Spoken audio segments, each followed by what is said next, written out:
আজি আপোনাৰ ABSIৰ প্ৰথম দিন ফিজিক্যাল আপোনাৰ PST আৰু PETৰ বাবে আৰু এই ইণ্টাৰভিউৰ পৰা কিছু দৃশ্যাৱলী আপোনালোকক দেখুৱাৰ চেষ্টা কৰিম গ্ৰাউণ্ডখন দেখুৱাৰ চেষ্টা কৰিম কিমান ল'ৰাই কোৱালিফাই কৰিছে আৰু আজি কেণ্ডিডেট কিমান আছিল 400 মিটাৰ ট্ৰেক আপোনাৰ 12 পাক মাৰিব লাগে 4.8 আপোনালোকে ধুনীয়াকৈ চাই লওক এইখনে আপোনালোকৰ গ্ৰাউণ্ডখন আৰু অলপ পিছতে এটা টিমে দৌৰিব মই আপোনালোকক কিছু দৃশ্যাৱলী বাহিৰৰ পৰা দেখুৱাৰ চেষ্টা কৰিম নমস্কাৰ এটা নতুন ভিডিঅ'ৰ সৈতে আপোনালোক সকলোকে ষ্টাডি এণ্ড লাৰ্ণ ইউটিউব চেনেললৈ স্বাগতম জনাইছোঁ আজি আমি আলোচনা কৰিম আপোনালোকে হয়তো থাম্বনেল দেখি গম পাইছে কামাণ্ডো এছআইৰ বিষয়ে অৰ্থাৎ যাক আমি ABSI বুলি কওঁ এই ভিডিঅ'টোত আমি ইনক্লুড কৰিছোঁ এই কামাণ্ডো এছআই চাকৰিটো কেনেকৈ লাভ কৰিব পাৰি বা এইবাৰ এডভাৰটাইজমেণ্টত কি সালসলনি কৰা হৈছে লগতে 2022 বৰ্ষৰ মোৰ কিছু অভিজ্ঞতা এই ভিডিঅ'টোত আমি প্ৰকাশ কৰিছোঁ লগতে 2022 বৰ্ষত ফিজিক্যাল ষ্টেণ্ডাৰ্ড টেষ্টত মই কৰা এটা ভিডিঅ' ক্লিপ বা ইণ্টাৰভিউ এটা ভিডিঅ' ক্লিপ মই এই ভিডিঅ'টোতে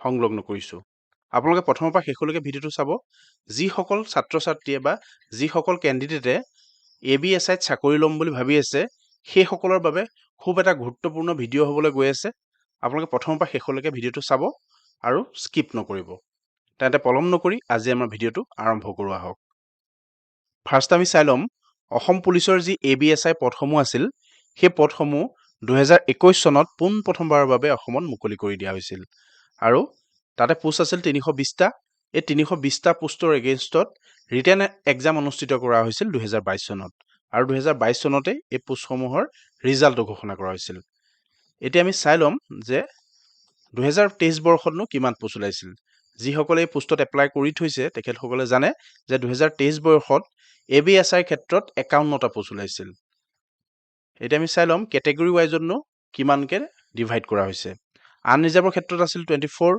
OBC MOBC ক্ষেত্ৰত আছিল 13 SC ক্ষেত্ৰত আছিল 3 ST প্লেইনছৰ ক্ষেত্ৰত আছিল 6 ST হিলছৰ ক্ষেত্ৰত আছিল 2 এইখিনিতে আপোনালোকক মই কৈ থওঁ যে ABSI আৰু UBSI যিটো কাট অফ হয় সেইটো সম্পূৰ্ণ ডিফাৰেন্স টাইপত হয় ইয়াতে আপোনালোকে দেখা পাব যে তিনটা post reserve for sports person ইয়াতে তিনটা পোষ্টৰ ক্ষেত্ৰত এখন এটা বেলেগ কাট অফ বনোৱা হয় য'ত আপোনালোকে হয়তো আনৰিজাৰ্ভতকৈও কম নম্বৰ পালে স্পৰ্টছ পাৰ্সনৰ ক্ষেত্ৰত তেখেতৰ নামটো ৰিটেন এক্সামিনেশ্যনত কোৱালিফাই হ'ব পাৰে সেই বিষয়ে যদি আপোনালোকে ভালকৈ জানিব বিচাৰে বা ABSI কাট অফৰ ওপৰত যদি এটা ভিডিঅ' প্ৰস্তুত কৰিব লাগে আপোনালোকে কমেন্ট কৰি জনাব মই খুব ভালদৰে এটা ABSI কাট অফৰ ওপৰত ভিডিঅ' বনাবলৈ চেষ্টা কৰিম এইখিনিতে আপোনালোকক জনাই থওঁ যে এই সুবিধাটো সকলো স্পৰ্টছ পাৰ্সনৰ কাৰণে এলাউ নহয় ইয়াতে স্পেসিফিক কিছুমান স্পৰ্টছ দিয়া হৈছে আপোনালোকে এই পেজটো এটা স্ক্ৰিনশ্বট মাৰি ৰাখিব ইয়াত থকা খেলসমূহৰ ভিতৰত অন্তৰ্ভুক্ত হ'লেহে এই সুবিধা তেওঁ লাভ কৰিব পাৰিব তাৰ পিছত আমি চাই লওঁ ৰিটেন এক্সামৰ বিষয়ে ৰিটেন এক্সামৰ ওপৰত মই অলৰেডি দুটা ভিডিঅ' প্ৰস্তুত কৰি উলিয়াইছোৱে আপোনালোকে সেই ভিডিঅ'কেইটা চাই ল'ব যদি চোৱা নাই মই ডেসক্ৰিপচনত লিংক দি দিম ABSI আৰু UBSI ৰিটেন একে হয় মই আগতেও কৈছো ABSI আৰু UBSI ৰিটেন একেই হয় কিন্তু ফিজিক্যালটোহে বেলেগ হয় স্পেশালি এই ভিডিঅ'টো আমি ফিজিক্যালৰ ওপৰত গুৰুত্ব দি ফিজিক্যালৰ আপোনালোকৰ প্ৰসেছবিলাক মই আপোনালোকক জনাবলৈ চেষ্টা কৰিম সেইবাবে আপোনালোকে যদি ৰিটেনৰ বিষয়ে জানিব বিচাৰিছে সিলেবাছৰ বিষয়ে জানিব বিচাৰিছে বা ৰিটেন টেষ্টৰ আপোনালোকে কোৰ পৰা কিমান মাৰ্ক আহিব সেইখিনি জানিব বিচাৰিছে আপোনালোকে আগৰ ভিডিঅ'কেইটা চাব পাৰে তাৰ পিছত আমি চাম এই ৰিটেন এক্সামিনেশ্যনটো আপোনালোকক কোৱালিফাই কৰাৰ পিছত আপোনালোকৰ এনেকুৱা এখন লিষ্ট আহিব এই আপোনালোকক মই দেখাই দিছো 25 নম্বৰত মোৰ নাম আহিছিলে দিব্যজ্যোতি বৰুৱা আৰু মই এই এক্সামটো কোৱালিফাই কৰাৰ পিছত এই লিষ্টখন পাইছিলো এই লিষ্টখন SLPRBত আপলোড কৰি দিয়া হয় আৰু এই লিষ্টখন আপলোড কৰাৰ পিছত পিছদিনাখনে এডমিট কাৰ্ড ইস্যু কৰা হয় ফিজিক্যালৰ বাবে মই মোৰ এডমিট কাৰ্ডখনো ইয়াতে ইনক্লুড কৰিছো আপোনালোকে চাই লওক এইখন হৈছে মোৰ আপোনাৰ ফিজিক্যালৰ বাবে মতা এডমিট কাৰ্ড মোৰ টেষ্ট ভেনুটো আছিল আপোনাৰ গুৱাহাটী পানীখাইটি আৰু ৰিপৰ্টিং টাইম আছিল 7টা বজা আৰু টেষ্ট ডেট আছিল 20/6/2022 চন তাৰ পিছত আহিল ৰিটেন কোৱালিফাই কৰি যেতিয়া আপোনালোকে ফিজিক্যাল ষ্টেণ্ডাৰ্ড টেষ্টৰ বাবে যাব ফাৰ্ষ্ট আপোনালোকৰ চাব হাইট ইয়াতে প্ৰতিটো কেটেগৰী ৱাইজত ইয়াতে দিয়া হৈছে জেনাৰেল কেটেগৰী 167 সেন্টিমিটাৰ ফিমেলৰ ক্ষেত্ৰত 162 সেন্টিমিটাৰ OBC MOBC আৰু SC ক্ষেত্ৰত 162 সেন্টিমিটাৰ আৰু ফিমেলৰ ক্ষেত্ৰত 157 সেন্টিমিটাৰ ST হিলছ আৰু ST প্লেইনছ আৰু গুৰখাৰ কাৰণে 160 মেল ফিমেলৰ কাৰণে 152.4 সেন্টিমিটাৰ চেষ্টটো আপোনাৰ অনলি ফৰ মেল তাতে ছোৱালীৰ কোনো চেষ্টৰ হিচাপ লোৱা নহয়। General, OBC, MOBC, ST hills, ST প্লেইনছৰ নৰ্মেল 85। এইটো মনত ৰাখিব, আপোনালোকে খুব কম থাকে। আমাৰ যিসকল ল'ৰাই বা ৰানিং কৰি থাকে সেই ল'ৰাসকলৰ চেষ্ট 85 চেণ্টিমিটাৰ মেক্সিমামৰ নাথাকে, হয়তো থাকিব পাৰে, কিন্তু মই যিমান দূৰ জানো, মই যেতিয়া দিছিলোঁ তেতিয়া খুব ল'ৰা চেষ্টত আউট হৈ গৈছিল, অৰ্থাৎ ডিছকুৱালিফাই হৈ গৈছিল। 85 চেণ্টিমিটাৰ নৰ্মেল হ'ব লাগিব আৰু এক্সপাণ্ড কৰিলে 90 চেণ্টিমিটাৰ হ'ব লাগিব। ST হিলছৰ ক্ষেত্ৰত 80 চেণ্টিমিটাৰ নৰ্মেল হ'ব লাগিব আৰু এক্সপাণ্ড কৰিলে 85 চেণ্টিমিটাৰ হ'ব লাগিব। তাৰপিছত এইখিনি প্ৰচেছ হৈ যোৱাৰ পিছত আপোনালোকৰ হ'ব মেডিকেল ষ্টেণ্ডাৰ্ড টেষ্ট। প্ৰথমতে হ'ল আপোনাৰ ফিজিকেল ষ্টেণ্ডাৰ্ড টেষ্ট, তাৰপিছত ছেকেণ্ডত হৈ গ'ল medical standard test. Medical standard টেষ্টত বৰ বিশেষ একো নাচায়, তাতে আপোনালোকৰ নংনি প্ৰব্লেম আছে নেকি সেইটো চাব, ফ্লেট ফুট চাব, লগতে আপোনালোকক কালাৰ ব্লাইণ্ডনেছটো টেষ্ট কৰা হ'ব বা আপোনালোকৰ চকুত কিবা প্ৰব্লেম আছে নেকি সেইটো টেষ্ট কৰা হ'ব। এইকেইটা বস্তুৱে মূলতঃ মেডিকেল ষ্টেণ্ডাৰ্ড টেষ্টত চোৱা হয়। তাৰপিছতে আপোনালোকক এখন ৰিচিপ্ট দিব, য'ত লিখা থাকিব আপোনালোকে মেডিকেল ষ্টেণ্ডাৰ্ড টেষ্টটো আপোনালোকে কোৱালিফাই হৈছে বা পাছ কৰিছে বুলি। তাৰপিছত হ'ব কি হ'ব আমি চাই ল'ম। তাৰপিছত আপোনালোকৰ ডকুমেণ্ট ভেৰিফিকেশ্যন হ'ব। আপোনালোকে ৰানিং কৰাৰ আগতেই আপোনালোকৰ ডকুমেণ্ট ভেৰিফিকেশ্যন হৈ যাব। ডকুমেণ্ট ভেৰিফিকেশ্যন এইখিনি বস্তু চাব, যিখিনি বস্তু আপোনালোকৰ যি পদটো এপ্লাই কৰোঁতে আপোনালোকে যিখিনি ডকুমেণ্টছ দিছিল, যেনে চাৰ্টিফিকেট অফ এজ প্ৰুফ, য'ত admit card, certificate of SLC আপোনালোকে যি দিছিলে সেইখিনি চাব। পাৰ্ট চাৰ্টিফিকেটটো চাব, গ্ৰেজুৱেশ্যন আপোনালোকে কৰিছিল BA, BSc, BCom সেইখিনি চাব। মাৰ্কশ্বিটবিলাক আপোনালোকে লৈ যাব, সেইখিনি চাব। আৰু আপোনালোকে এমপ্লয়মেণ্ট এক্সচেঞ্জ কাৰ্ডটো নিবলৈ নাপাহৰিব, আৰু সেইখন আপোনালোকে তাতে শ্ব' কৰাব লাগিব।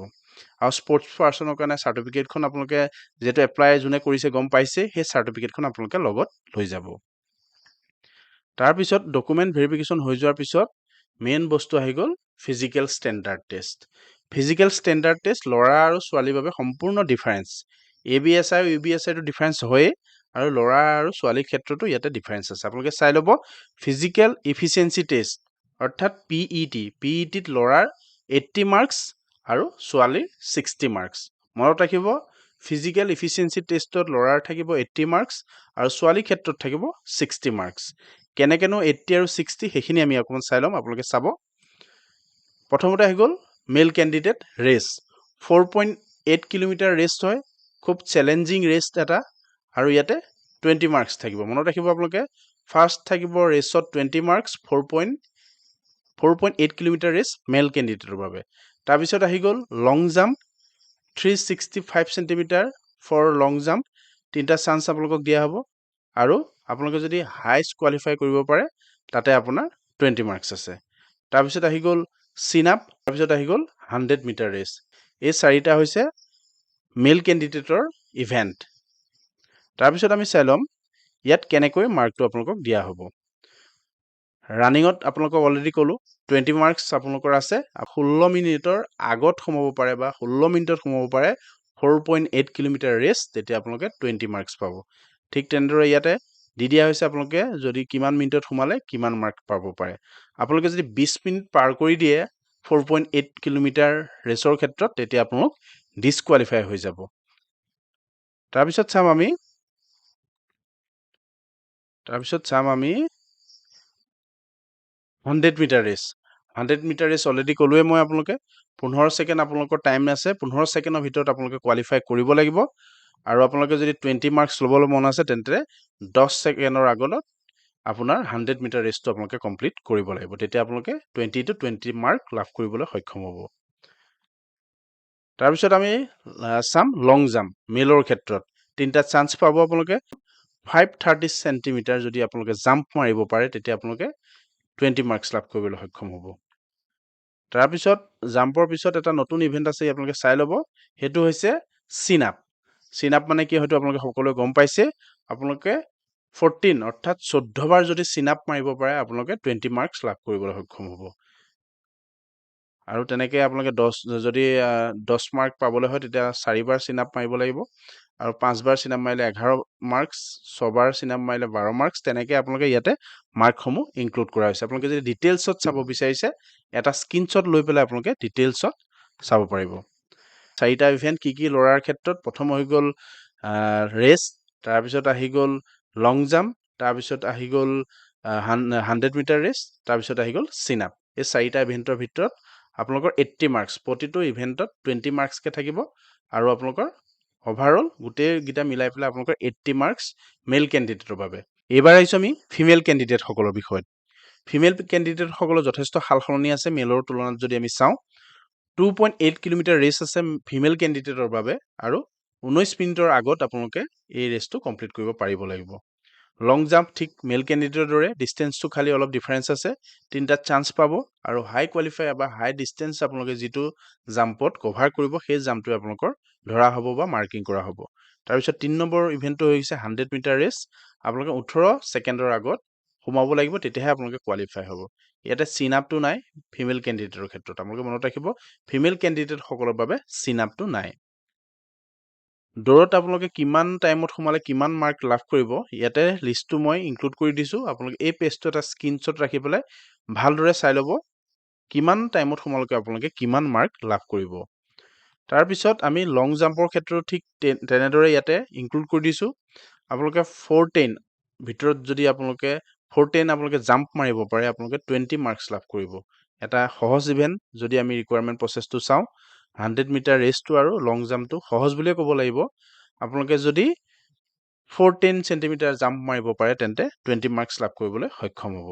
এই পেজটো আপোনালোকে স্ক্ৰীনশ্বট ৰাখি থ'ব, আপোনালোকৰ সহায় হ'ব। তাৰপিছত চাম আমি 100 মিটাৰ ৰেচ। 100 মিটাৰ ৰেচটো যদি আপোনালোকে 18 ছেকেণ্ডৰ আগত সোমাব পাৰে তেতিয়াহ'লে আপোনালোকে কোৱালিফাই হ'ব। যদি 18 ছেকেণ্ড পাৰ হৈ যায় আপোনালোক ডিছকুৱালিফাই হৈ যাব।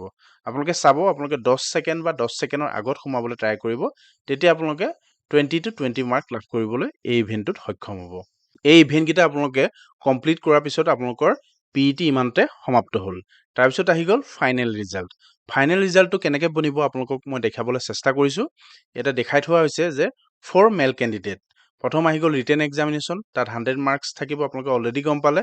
মাৰ্কছ অফ PET, PETত 80 মাৰ্কছ আমি অলপ আগত ডিছকাছ কৰিলোঁ। 80 মাৰ্কছ ক'ত ক'ত থাকিব, ৰানিঙত 20, লং জাম্পত 20, চিন আপত 20 আৰু 100 মিটাৰ ৰেচত 20। তাৰপিছত আহি গ'ল চাইক'মেট্ৰিক টেষ্ট। আপোনালোকৰ যেতিয়া PET কোৱালিফাই হ'ব তাৰপিছত আপোনালোকৰ এটা টেষ্ট হ'ব যিটোক চাইক'মেট্ৰিক টেষ্ট বুলি কয়, তাতে 20 মাৰ্কছ থাকিব। যিমানটো মাৰ্ক লাভ কৰে সেইটোৰ ওপৰতে আপোনালোকৰ ফাইনেল কাট অফটো বনিব। ফিমেল কেণ্ডিডেটৰ সকলৰ কাৰণেও সম্পূৰ্ণ একেই, ইয়াতে খালি 20 মাৰ্কছ কম থাকিব, যিটো আমাৰ PETত চিন আপটো নাছিল। সেইবাবে ফিমেল কেণ্ডিডেটসকলৰ বাবে 180 মাৰ্কছ। 180 মাৰ্কছৰ ওপৰতে আপোনালোকৰ গোটেই কাট অফটো বনিব। এইখিনিয়ে হৈছে ABSIৰ সম্পূৰ্ণ চিলেকশ্যন প্ৰচিডিউৰ। 2022 বৰ্ষৰ মোৰ অভিজ্ঞতাৰ যোগেদি মই আপোনালোকক এই গোটেই তথ্যখিনি দাঙি ধৰিলোঁ। যদি ক'ৰবাত খুটি নাটি ৰৈ গৈছে আপোনালোকে আঙুলিয়াই দিব বুলি আশা ৰাখিলোঁ। এতিয়া হৈ গৈছে মই যিটো কথা আপোনালোকক ক'ম বুলি কৈছিলোঁ যে মই 2022 বৰ্ষত এই এক্সামটো কোৱালিফাই কৰিও কিয় চাকৰি লাভ কৰিবলৈ সক্ষম নহ'লোঁ। আচলতে এনেকুৱা ধৰণৰ হয় কথাটো, মই এটা কৰ্মক্ষেত্ৰত জড়িত হৈ আছোঁ বৰ্তমানেও, আৰু আপোনালোকে গম পাইছে ABSI ক্ষেত্ৰত ফিজিকেলটো কিমান টাফেষ্ট হয়, আৰু মোৰ ফিজিকেল এক্টিভিটি একেবাৰে নাই। মই ৰানিঙত নোযোৱা বহুত দিন হৈ গ'ল আৰু কৰ্মক্ষেত্ৰত বিজি হৈ থকাৰ বাবে মই সেইখিনি সময় নাপাওঁ। আৰু হয়তো সেইটোও নহয়, যদি মই টাইম পালোঁহেঁতেনো মই কিন্তু 4.8 কিলোমিটাৰ ৰানিংটো মই মোৰ কাৰণে 20 মিনিটছৰ ভিতৰত কমপ্লিট কৰিব নোৱাৰিম বা নোৱাৰিলোঁহেঁতেন। সেইবাবে মই চাকৰিটো লাভ কৰিবলৈ সক্ষম নহ'লোঁ। মই ডকুমেণ্ট ভেৰিফিকেশ্যনত কোৱালিফাই হৈ মেডিকেলতো মই ধুনীয়াকৈ উত্তীৰ্ণ হৈ মই ৰানিঙত মোৰ বেয়া হ'ল, আৰু ৰানিঙত বেয়া হোৱাৰ বাবে মই এই চাকৰিটো লাভ কৰিবলৈ সক্ষম নহ'লোঁ। আশা কৰোঁ আপোনালোকে যোনসকলে ABSI দিম বুলি ভাবি আছে এতিয়াৰ পৰাই আপোনালোকে ৰানিং প্ৰেক্টিছ কৰক, চিন আপ প্ৰেক্টিছ কৰক, 100 মিটাৰ ৰেচটো আপোনালোকৰ হৈ যাব মই জানো ভালদৰে, আৰু লগতে লং জাম্পটো আপোনালোকৰ হৈ যাব। আপোনালোকে এই বস্তুকেইটা প্ৰেক্টিছ কৰক, আপোনালোকৰ নিশ্চয় আপোনালোক কোৱালিফাই কৰিব পাৰিব। 2022 বৰ্ষত যেতিয়া মই এই ABSI ফিজিকেল ষ্টেণ্ডাৰ্ড টেষ্ট দিবৰ বাবে গুৱাহাটী পানীখাইটিলৈ গৈছিলোঁ, সেইদিনাখনেই মই এটা ভিডিঅ' প্ৰস্তুত কৰি উলিয়াইছিলোঁ। আপোনালোকে সেই ভিডিঅ'টো মই ইয়াতে আপলোড কৰি দিছোঁ, আপোনালোকে চাই লওক। তাতে বহুকেইটা গুৰুত্বপূৰ্ণ ইনফৰ্মেশ্যন মই দিছিলোঁ সেই সময়ত। মই বৰ্তমান উপস্থিত আছোঁ গুৱাহাটীত, আৰু আপোনাৰ আহি আছোঁ গুৱাহাটী পানীখাইটি। আজি 27 তাৰিখ, অৰ্থাৎ আজি আপোনাৰ ABSIৰ প্ৰথম দিন ফিজিকেল আপোনাৰ PST আৰু PETৰ বাবে। আৰু এই ইণ্টাৰভিউৰ পৰা কিছু দৃশ্যাৱলী আপোনালোকক দেখুওৱাৰ চেষ্টা কৰিম, গ্ৰাউণ্ডখন দেখুওৱাৰ চেষ্টা কৰিম, কিমান ল'ৰাই কোৱালিফাই কৰিছে আৰু আজি কেণ্ডিডেট কিমান আছিলে, কোনটো বেষ্টত কিমান ল'ৰা কোৱালিফাই হৈছে সকলোখিনি দেখুৱাবলৈ আপোনালোকক চেষ্টা কৰিম। সম্পূৰ্ণ ভিডিঅ'টো আপোনালোকে চাই যাব। এইখনেই হৈছে মূল গেটখন। ফাৰ্ষ্ট এইখন গেটৰ দিয়ে ভিতৰলৈ সোমাই যোৱা হয় আৰু অলৰেডি প্ৰায় 100মান কেণ্ডিডেট ভিতৰলৈ সোমাই গ'ল আৰু ইয়াত আপোনাৰ 50জনমান কেণ্ডিডেট বহি আছে। মই গোটেই খবৰ কৰিলোঁ। আজি ইণ্টাৰভিউটোত কেণ্ডিডেট মতা হৈছিল 300জন। 300জন মাতিছিল যদিও উপস্থিতিৰ সংখ্যা তেনেই কম, 157জনমানহে হ'ব প্ৰায়। গ্ৰাউণ্ডখন চাওক, এইখনেই গ্ৰাউণ্ড। ভিতৰলৈ মোবাইল নিয়া এলাও নাই। মই বাহিৰৰ পৰা ভিডিঅ'টো কৰিছোঁ আৰু আপোনালোকে গ্ৰাউণ্ডখন চাওক কিমান ধুনীয়া। আপোনাৰ ব্ৰহ্মপুত্ৰ পাৰতে আছে। আপোনাৰ সেইফালে এখন ৱাল দি থোৱা আছে আৰু ব্ৰহ্মপুত্ৰ পাৰতে ইমান ধুনীয়া পৰিৱেশ আৰু গ্ৰাউণ্ডখন একো বোকা চোকা নাই। খুব ধুনীয়া গ্ৰাউণ্ড, দৌৰি পেলাই আপোনালোকে ভালেই পাব। আমাৰ ফিজিকেলৰ প্ৰেক্টিচ নাই, তথাপিও আহিছোঁ আপোনাৰ এটা অভিজ্ঞতাৰ কাৰণে। আপোনালোক কোনোবা যদি ABSI তেতিয়াও আছে, আপোনালোকে চাই লওক গ্ৰাউণ্ডখন। বহুত ধুনীয়া গ্ৰাউণ্ড। 400 মিটাৰ ট্ৰেক, আপোনাৰ 12 পাক মাৰিব লাগে। 4.8 হ'ব আপোনালোকৰ। আপোনালোকে ধুনীয়াকৈ চাই লওক। এইখনে আপোনালোকৰ গ্ৰাউণ্ডখন। আৰু অলপ পিছতে এটা টিমে দৌৰিব। মই আপোনালোকক কিছু দৃশ্যাৱলী বাহিৰৰ পৰা দেখুওৱাৰ চেষ্টা কৰিম। এয়া আপোনালোকে চাব, মই বাহিৰৰ পৰা গেটৰ বাহিৰৰ পৰা ভিডিঅ'টো কৰিছোঁ। এটা টিমে দৌৰি আছে, এইফালৰ পৰা দৌৰি আছে আপোনাৰ। এইখিনিতে এটা কথা কৈ যাওঁ আপোনালোকক, আজি কোৱালিফাই কেণ্ডিডেটৰ সংখ্যা নিচেই কম। 157 কেণ্ডিডেটৰ ভিতৰত প্ৰায় 35টা মানুহে পাছ কৰিছে। যিহেতু ফিজিকেল ইমান হাৰ্ড, খুব কমে পাছ। এইখিনিতে এটা কথা কৈ যাওঁ, আপোনালোকে যিসকলে ABSIৰ কাৰণে ফিজিকেলৰ প্ৰিপেৰেশ্যন কৰি আছে, ফিজিকেল আগন্তুক দিনত আছে, আপোনালোক আহক।